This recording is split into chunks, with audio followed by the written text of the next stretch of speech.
Good morning po sa lahat. Isa pang maliyugto na ating daily Bible blessings. Pamagat po ng ating araling ngayong umaga ay paano kung hindi ang sagot?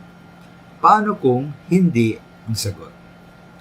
At kaya po matapos na yung manalangin ko minsan ay inayaan pa rin ng Diyos na tayo po'y dumaan sa mga pagsubok, sakit at kahirapan na para bang hindi ang sagot ng Diyos sa ating panalangin.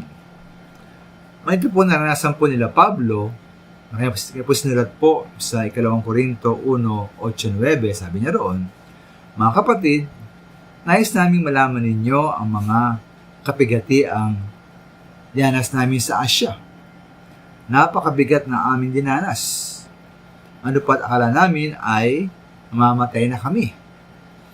Para kami hinatulan ng kamatayan. Subalit nangyari iyon upang huwag kaming manalig sa aming sarili, kundi sa Diyos na muling bubuhay sa mga patay.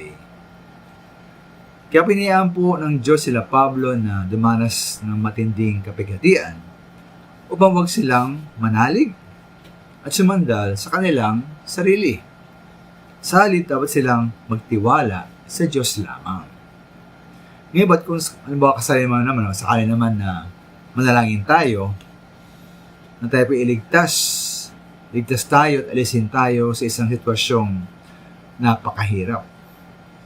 Sa kabila po ng panalangin natin, ay pawang wala pa ring tugon.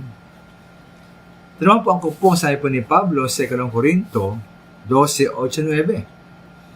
Ito po ukol po sa isang kapansanan sa katawan, nagsisilbing sugo ni Satanas, sabi ni Pablo, upang pahirapan po siya. Sabi niya po sa mga bersikulong ito, 3 beses kong nilalangin sa Panginoon, naalisin ito. With ganito ang kanyang sagot. Ang pagkapala ko ay sapat sa lahat ng pangailangan mo. Lalong nahayag ang aking kapangyarihan kung ikaw ay mahina. Kaya't buong galak kong pagmamalaki aking mga kahinaan upang lalo kong madama ang kapangyarihan ni Kristo. Kaya po dito minamahal na isang Diyos na si Pablo ay git na magtiwala pa sa ating Panginoong Hesus.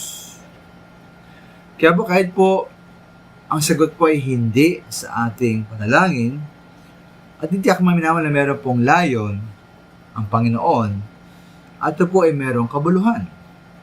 Kailangan tayo magtiwala lagi sa ating Diyos.